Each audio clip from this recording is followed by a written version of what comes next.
वंदे मातरम। मेरे मित्र श्याम गिरी, इनके मुद्दा भारत का इस चैनल पर मैं आप सबका स्वागत करता हूं। दोस्तों, आपने जो उद्धव ठाकरे की दिल्ली में प्रेस कॉन्फ्रेंस हुई, वो अलर्ट होके देखी कि ऐसी कैजुअली चल रहा है टीवी, हाँ हो रहा है, कुछ बोल रहा है, सुन रहे हैं, ऐसी की। आप YouTube पे जाके वो प्रेस कॉन्फ्रेंस फिर देखो, फिर मैं एक गौप्य स्फोट जो अभी आपके सामने कर रहा हूं, उससे आप हक्का बक्का तो रह जाएंगे। शायद अगर आपके मन में उद्धव के प्रति कोई समर्थन, सिंपैथी, सहानुभूति होगी तो आप घायल हो जाएंगे, पीड़ित हो जाएंगे, व्यथित हो जाएंगे। क्योंकि जब मैं वो एक्शन करके दिखाता हूं, जब उद्धव ठाकरे प्रेस कॉन्फ्रेंस में बैठे थे तो उन्होंने हाथ ऐसा रखा था, कैसे, अभी जैसे रखा है आपने। मैंने वो जैसे ही देखा, मैंने मेरे आदमी को बोला टिप कर, टिप कर, टिप कर।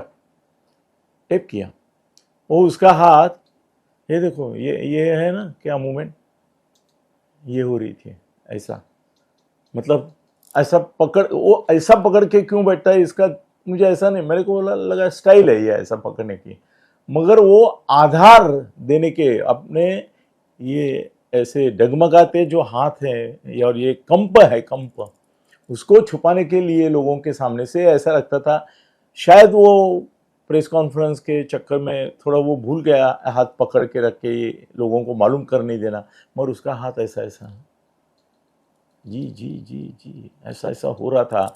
और मैंने वो क्लिप मेरे एक डॉक्टर हैं उनको भेजी और बोला कि ये क्या लक्षण है। तो उन्होंने जो जवाब दिया, इससे मरा मन, क्योंकि कुछ भी हो, उद्धव की एक मेरे जीवन में भी अहम भूमिका थी, हम एक जमाने में बहुत अच्छे दोस्त भी थे। मैं एकदम ऐसा हैरान सा हो गया। मैं बोला डॉक्टर जी सच में? बोले नहीं, ये जो लक्षण है इसका मतलब एक तो ये है कि वो पार्किंसन, आप जाइए गूगल पे और पार्किंसन क्या है वो जान लीजिए। तो बोले जिस तरह से वो हाथ आपके क्लिप में दिखता है, वो अभी धीरे धीरे दोनों हाथों को ऐसा कंप शुरू हो जाएगा शायद, और बाद में पैर भी ऐसे थरथराने लगेंगे, वो आपको नहीं दिखा पा रहा हूँ मैं। वो बोले मेरे को लगता है ये 100% पार्किंसन है, और उनके स्पाइन का भी प्रॉब्लम हुआ था, ऑपरेशन भी हुआ था, और बहुत जटिल ऑपरेशन था। और ये अभी मैं ये नहीं बोलूँगा निष्कर्ष की पार्किंसन है, मगर ये पार्किंसन का एक लक्षण है जो फिर से कोई एक उनके ये जो है स्पाइन, उसमें थोड़ी कुछ तो गड़बड़ हुई है, उसकी वजह से फिर से वो कंट्रोल अपने हाथ का खो रहे हैं। Oh my God, I am very sad, very sad. अभी जानकार उनके साथ जो है उनसे बात करूंगा कि भाई एग्जैक्टली क्या हुआ है कि हाथ कांपने लगे। अगर ऐसा हाथ कांप रहा है इतना, तो उनका भविष्य अंधेरे में है, प्रकृति उनको साथ नहीं देगी। फिर वो चुनाव ये सब सभाएं वगैरह कैसे करेंगे, कैसे माहौल बनाएंगे, क्योंकि ये धीरे धीरे ऐसा जो होता है तो वो बोलने के मौखिक आविष्कार पर आघात करता है। फिर मैं ऐसा आपको बोल रहा था, इस प्रकार से भी इसका तमाशा बन सकता है, बुरा हाल होता सकता है। उसके बारे में मैं और जानकारी जैसे ही मुझे मिलती है शेयर करूंगा। अभी मेरे पास फाट फाट फाट फाट ये 10 मिनट का वीडियो होता है, इसमें फाट फाट फाट फाट तुम्हारे सामने मुद्दे रखने हैं। तो उद्धव को खाना खाने पे अपने राहुल गांधी ने बुलाया था, और भोजन अच्छा था, स्वादिष्ट था, वेजिटेरियन भोजन था, क्योंकि श्रावण चालू है। उसमें क्या पदार्थ थे वो भी मैं बता सकता हूँ, क्योंकि वो मीटिंग में आदित्य उद्धव के सिवा मेरे भी दोस्त मौजूद थे, तो क्या खाना था, मगर बातें मैं बताता हूँ। पहली बात, अभी मैं जब बोल रहा हूँ ना तो दोपहर की 2 बज रहे हैं आज, और बाकी चैनल पे उसकी चर्चा इतनी है कि मिले और नहीं है।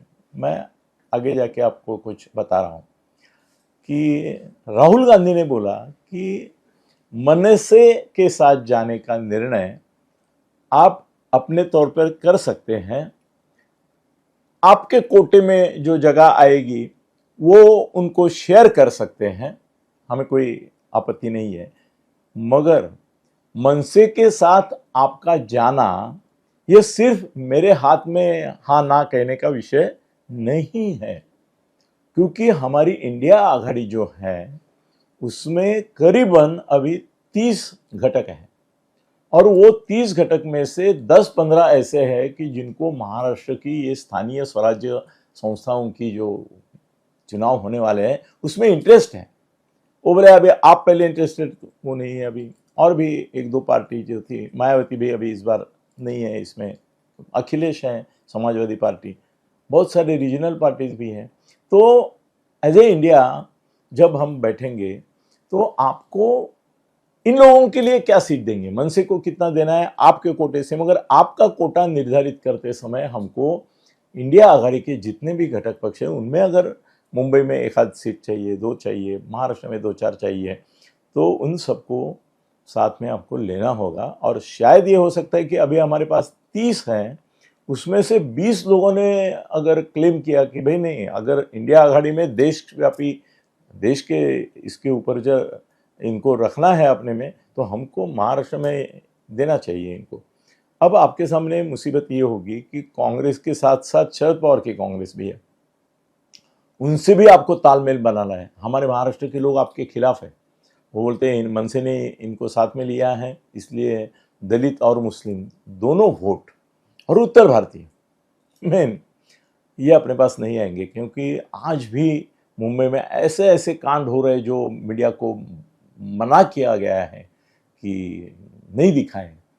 अभी देखो ना कि पिछले 2-3 दिन से मैं बोला था कि ऐसा होगा, वो हो गया है। सरकार ने मीडिया को कह दिया है कि उत्तर भारतीयों को मारने का, ये करने का, ये ज़रा थोड़ा कंट्रोल से करो, क्योंकि आपसी ये बढ़ रहा है। अभी उत्तर भारतीय भी आक्रामक हो रहे हैं, उनकी ओर से भी मारहानि चालू हो गई है। तो उन्होंने बोला कि मनसे अगर यही कारनामे चालू रखने वाली है तो या तो उनको समझाओ कि ये मत करो, और नहीं मानते हैं तो उनसे दूर होने की भी या हमसे दूर होने की संभावना आप टेक फिर ग्रांटेड, आप ये संभव हो सकता है कि हम नहीं आएंगे आपके साथ।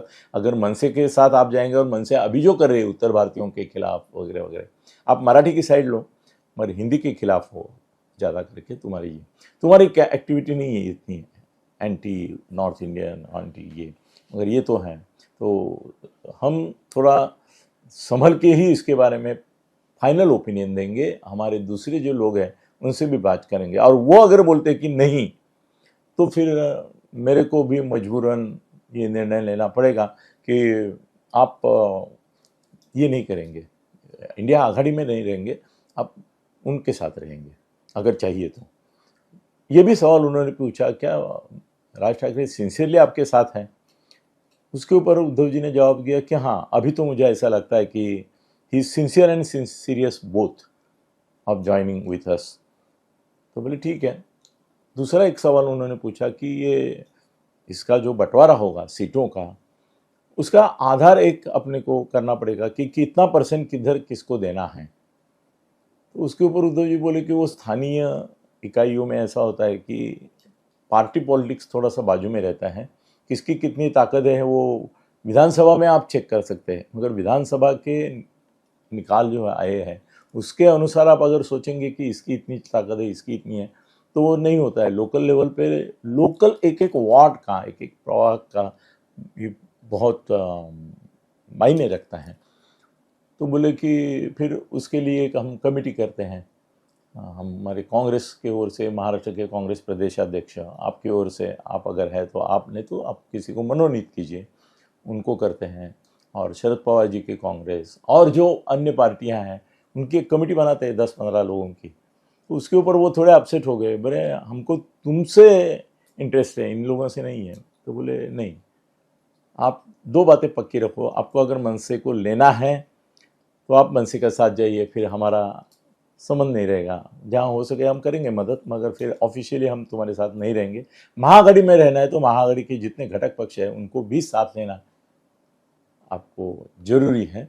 और तीसरी बात, मन से अगर ये उत्तर भारतीयों के खिलाफ और ये चालू रखती है तो हमारे वोट दूर हो जाएंगे। इसलिए उनको आप बोलो कि अगर हमारे साथ रहना है तो अपना हाथ जो है वो ज़रा थोड़ा सा संभाल के यूज़ करो। ये 3 बातें मेरे तक पहुंची है, वो आपसे मैंने शेयर की है। धन्यवाद।